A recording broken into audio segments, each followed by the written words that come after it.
Guys, it's Heather from Tomatoes, Puppies, and Everything Gardening. It is a very, very rainy day. It rained all night, most of yesterday evening. It's still raining, but it's a nice slow drizzle. So it's time for me to come outside and remind you of an important late April, early May task that you may want to consider doing as well.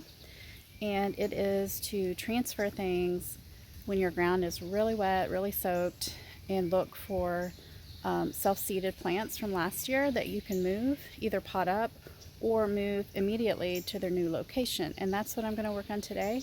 So I'm going to bring you along and show you some of the surprises. It feels like Christmas when you find all these wonderful free plants. So let's turn the camera around and get started. So you will see water just everywhere. All of my containers have filled to the brim. It's just nice rain, but right now it's nice and steady, so I can get out here and work. So the first thing I wanted to do, and it's been on my mind, is to remove this snapdragon. He was on the bottom tier of the 7-tier green stalk and not getting enough sun. So I'm going to take him out, which I did. I'm going to relocate him down by my mailbox, and I'm going to put some dwarf lemon cilantro seeds in that pocket, and it'll get watered in with this nice steady rain. This water bowl was barely had any water in it last night, and that's how much rain we got overnight. I wanted to show you the dwarf lemon cilantro in bloom, and I'm not planting it for the foliage to eat. I'm growing it right now because it's getting hot for the flowers. They're really delicate and pretty. I don't know if you can see it because they're all smushed from the rain, but they are just gorgeous, and the pollinators love them. And it's a tiny, compact little plant for the green stalk, the bottom layer. So I noticed I had some volunteer tomatoes here. So what I'll do is get a tiny little cup that has some soil in it, pot those into it, and then just mark it mystery tomato. We're going to be doing that quite a bit today. Things that I use on a day like this. I hadn't planted these yet, so these are going to go in the ground. I've got some Malabar red spinach that will enjoy getting a lot of rain. Normally I think you soak these, but I think we'll be good today. And then I've got some cups filled for my plants that I don't know where I want to put them. I'm just going to pot them into little cups until I decide where I can put all the volunteers that I find, and something to work with. Process last night right before the rain started, and I went ahead and weeded this bed here, which was a lot. And you can see there's lots of poppies growing, and I think this is a zinnia. And I went ahead and transferred my rock cress, my purple rock cress, after I weeded. But I noticed the sunflower, and I want to transfer him. So I'm going to dig him up and immediately go put him where I want him to be. I have successfully transferred sunflowers like this before, and it works really well. So he's in the ground. He's the one on the right. The one on the left I transferred a few days ago, and I think that might be another seed coming up, but I'm not sure. So these should do okay, and hopefully feed the birds. So in this bed last night, I noticed there was a little patch of tomato babies, I believe. They were so tiny. Oh, there they are. I think that's what they are. I'm going to dig them up. They definitely don't look like a weed, and then we'll see what grows. There are a few things that do not transfer well, and one thing I don't even try, two, larkspur and also poppies. So I accidentally pulled this guy last night when I was weeding, and I just want you to see how long that taproot is for such a tiny plant.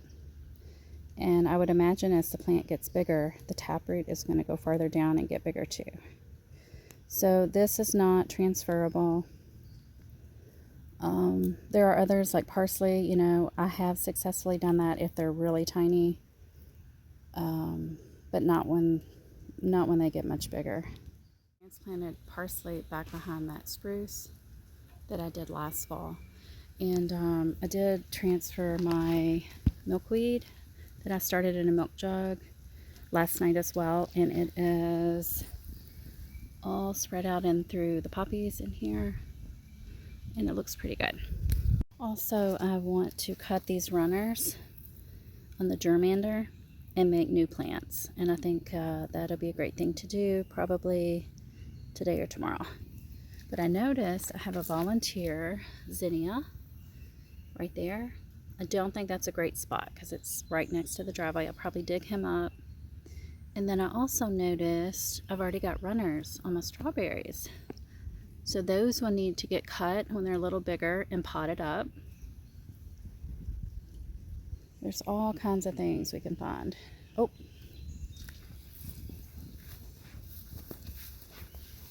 Alright. So this is dill.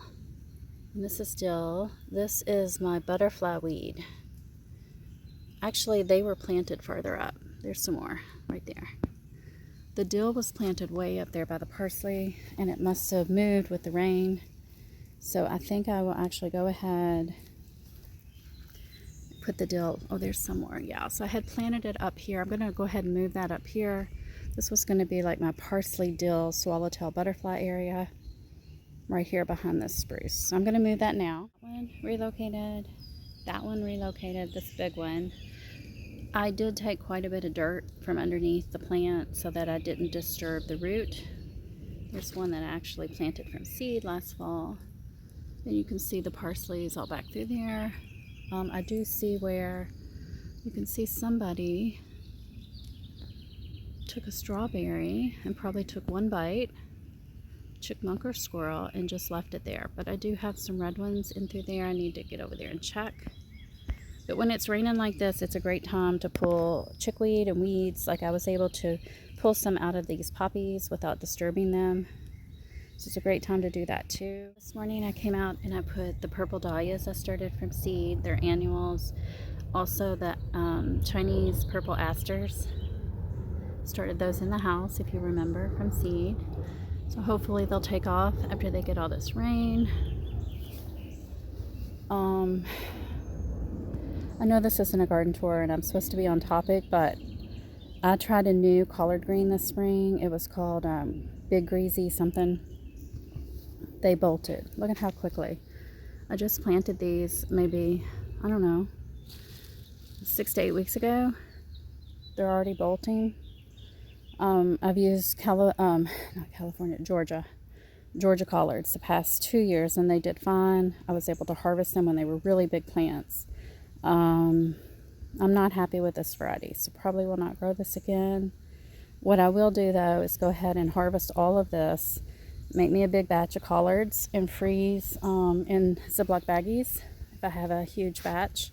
Probably what I'll have to end up doing, since I don't have that much, I will go ahead, since it's getting late in the season, I'm going to harvest all the broccoli leaves and any leftover brassicas like kale or my Brussels sprouts that look like they're in danger of bolting. I'll get those leaves too and add it to my pot of collards.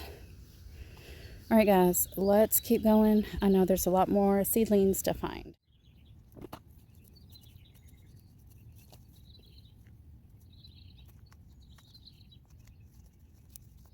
When I was digging up that zinnia, I happened to look to my left and I saw this beautiful strawberry. And the squirrels left it for me. I feel honored that they would leave me one piece of fruit. It's only ripe on one side, but that's okay. Actually, I've been picking my strawberries a little bit early to let them ripen on my counter.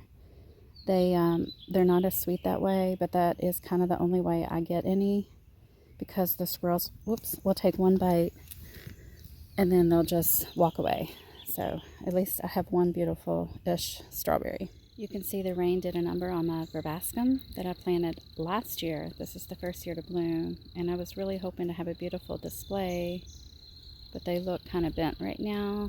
Not sure if they will recover, but I think I'm going to put the anemone right here beside the milkweed, kind of cornered behind this crepe myrtle. These guys in my region with my heat in the summer need some part sun, so I think this will be an ideal spot, and we'll check back on this project in a future garden video and see how they did. So this has never happened to me before, but I think because our winter was really mild, I do have straw flower volunteers this year, which is wonderful. I'm very excited about that and very curious to see the color. I had 4 different varieties last year, 4 different colors. So I'm curious to see what color these are. I've got Snapdragon babies, and I need to get these before my husband cuts the grass. So I think I'll just put them in this bed because I have a ton of little baby volunteers all through here. And I might as well just have them all in one spot. I'm about out of time for this project. I have to get going, make some errands happen here in a second. But I want to show you one more that I will need to relocate. And these transfer fairly well. And it is the spider flower. I use these for deer control. They're very stinky and spiky, and they self-seed unbelievably. You only need to plant them one time, and then you will have them everywhere. There's another straw flower, look at that.